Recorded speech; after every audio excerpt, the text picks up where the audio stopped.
महिला डॉक्टर ने सीएमओ के ऊपर लगाया मानसिक उत्पीड़न का आरोप, मुख्यमंत्री से की शिकायत। वाराणसी काशी विद्यापीठ ब्लॉक के मिसिरपुर सीएचसी में नियुक्त एनएचएम की महिला डॉक्टर एवं राष्ट्रीय बाल स्वास्थ्य कार्यक्रम की मेडिकल अधिकारी डॉक्टर प्रगति बेरी ने पांडेयपुर स्थित आवास पर प्रेसवार्ता का सीएमओ पर मानसिक उत्पीड़न का आरोप लगाया है।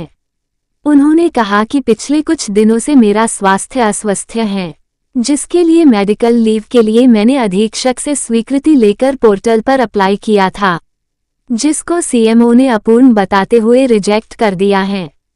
डॉक्टर प्रगति बेरी ने आगे बताया कि जब उनके पति ने पूरे विषय को लेकर जब सीएमओ से मिलने गया तो उन्होंने अभद्र व्यवहार करते हुए सभी दस्तावेजों को गलत ठहराते हुए कहा कि गवर्नमेंट ऑर्डर में लिखा है कि सिर्फ सरकारी डॉक्टर का ही इलाज मान्य होगा।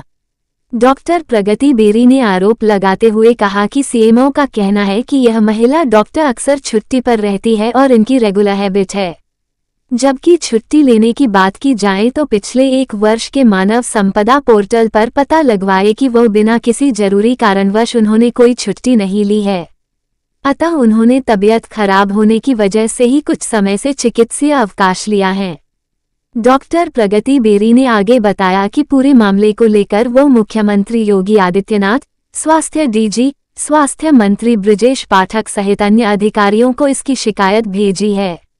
उनका कहना है कि अगर हमें हमारा अधिकार नहीं मिलता है तो हम कानून लड़ाई लेने के लिए बाध्य होंगे। सर, मैं डॉक्टर प्रगति बेरी, सामुदायिक स्वास्थ्य केंद्र मिसिरपुर काशी विद्यापीठ ब्लॉक में राष्ट्रीय बाल स्वास्थ्य कार्यक्रम में मेडिकल ऑफिसर यानी चिकित्सा अधिकारी के पद पर कार्यरत हूँ। और पिछले 12 साल से मैं वहाँ पे कार्यरत हूँ। क्या प्रॉब्लम हुई है आपकी छुट्टी को लेकर, क्या समस्या आ रही है? सर, समस्या ये आई है कि मेरी तबीयत बहुत ज़्यादा ख़राब थी और मैंने छुट्टी अप्लाई की थी अपनी। हमारा मानव संपदा पोर्टल एक हमारा पोर्टल होता है जिसमें हमें छुट्टी अप्लाई करनी होती है और हमारे अधीक्षक से वो लेटर हमें फॉरवर्ड करवाना होता है। फॉरवर्ड करवाने के बाद उसे मानव संपदा पोर्टल पर डाला जाता है। ये सारा प्रोसेस मैंने किया है। करने के बाद उस पोर्टल से हमें उसका जवाब आता है कि आपकी छुट्टी स्वीकृत कर ली गई है। तो इस बार सीएमओ सर ने मेरी छुट्टी स्वीकृत ना करते हुए उसे अस्वीकृत करके मुझे वो लीव ऑर्डर मेरे पास एसएमएस के थ्रू हमारे पास आ जाता है। मेरी यही प्रॉब्लम है, यही परेशानी है कि उन्होंने इसको अस्वीकृत क्यों किया। क्या कारण था, किसके पीछे, क्या बताया सीएमओ? लीव ऑर्डर में उन्होंने मेंशन किया है कि वो अपूर्ण है। तो अपूर्ण के बाद मैंने उसको चेक किया तो मेरे सारे कागजात उसमें लगे हुए हैं। जो ज़रूरी कागजात उसमें लगाए जाते हैं वो एप्लीकेशन आवेदन पत्र ही होता है हमारा, जो हमारे इमीडिएट अधिकारी अधीक्षक सर द्वारा आगे भेजा जाता है। तो वो उसमें लगा होता है। उसे लगाने के बाद ही वो पोर्टल अपडेट होता है। तो मेरा लगा हुआ है, तो अपूर्ण तो किसी भी तरीके से नहीं है। क्या इस विषय में मेडिकल लीव आप ले रही हैं, आप डॉक्यूमेंट भी लगा रही हैं और सीएमओ सर क्यों नहीं मान रहे हैं, क्या कहना उनका है? सर, उनका कहना, जब मेरी तबीयत ख़राब हुई थी सर, तो मैं तो ये लीव एप्लीकेशन लेके अपनी गई नहीं थी क्योंकि मेरी हालत थोड़ी सी अभी कमज़ोरी थी, वीकनेस लग रही थी। तो और अगले दिन से मैंने ड्यूटी भी अपनी ज्वाइन करनी थी। वो करना भी चाहती थी मैं कि थोड़ी सी हालत अच्छी है मेरी तो मैं ड्यूटी ज्वाइन कर लूँगी। तो मैंने अपने हस्बैंड को भेज दिया कि आप जाके मेरी लीव एप्लीकेशन वहाँ पे आप दे आइए और सैंक्शन करा लीजिए ताकि मैं उसको लाके अपने हॉस्पिटल पे सबमिट कर सकूँ, जिससे मेरी आगे की जो भी महीने की तनख्वाह है सब चीज़ें वो निकल आएँ। तो जब हस्बैंड मेरे वहाँ उसको लेकर गए हैं तो उन्होंने उनसे पूरी वार्ता करी। उन्होंने उस पूरे मेरे पेपर्स को, सारे कागजात जो मेरे जितने भी दस्तावेज थे, जितने डॉक्यूमेंट्स थे मेरी एप्लीकेशन के साथ, उन्होंने उसको हटा दिया उनके सामने से। बोल दिया ये सारा फेक है, ये कोई ऐसा डायग्नोसिस नहीं होता है, इस तरह का कोई डायग्नोसिस है ही नहीं, ये सही चीज़ें उनकी हैं ही नहीं।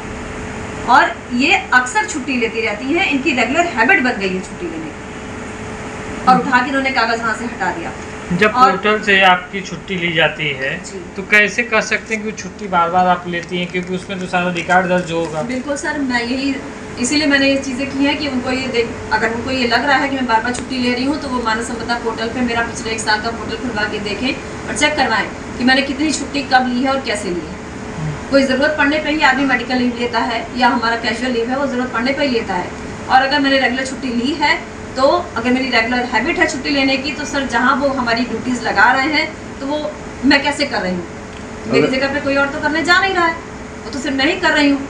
आप जी। बीमार हैं, स्वास्थ्य सही नहीं है, छुट्टी नहीं मिल रहा है तो कितनी हानि होगी आपके शरीर को, स्वास्थ्य को? बिल्कुल सर, बहुत ज़्यादा हानि होगी, मेरी जान तक जा सकती है, क्योंकि कुछ कुछ बीमारियों में चीज़ें पता नहीं चलती हैं। और सडनली बाई चांस अगर मैं ड्यूटी कर रही हूँ, मेरी तो फील्ड ड्यूटी है, और हमें फील्ड में जाके छोटे छोटे बच्चे हैं सर, 0 साल से 6 साल, 6 साल से 19 साल के, स्कूल के, कॉलेज के, आंगनबाड़ियों के, उनकी ट्रीटमेंट करनी होती है। और अगर हमें उन्हीं की ट्रीटमेंट करनी है, वो बच्चे भी बाहर खेल रहे होते हैं, उनके थ्रू भी हमें इन्फेक्शन आता है, जी। तो हमें उनसे भी हमें इन्फेक्शन से बीमारियाँ हमारे बॉडी में ग्रसित होती हैं।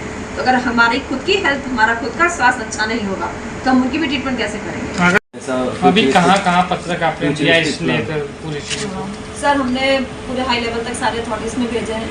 मैंने सीएम पोर्टल पे लिखा है, जिलाधिकारी यहाँ पे लोकल लेवल पे जिलाधिकारी तक गया है, सीएम तक गया है, ब्रिजेश पाठक जी जो हमारे स्वास्थ्य मंत्री हैं वहाँ तक गया है, प्रमुख सचिव हैं स्वास्थ्य के वहाँ गया है, डीजी हेल्थ होते हैं हमारे जो मेन एनएचएम के जो डीजी हेल्थ है हमारी मैडम है, उनके वहाँ तक गया है, और मुख्यमंत्री जी को भी? और मुख्यमंत्री जी को भी गया है।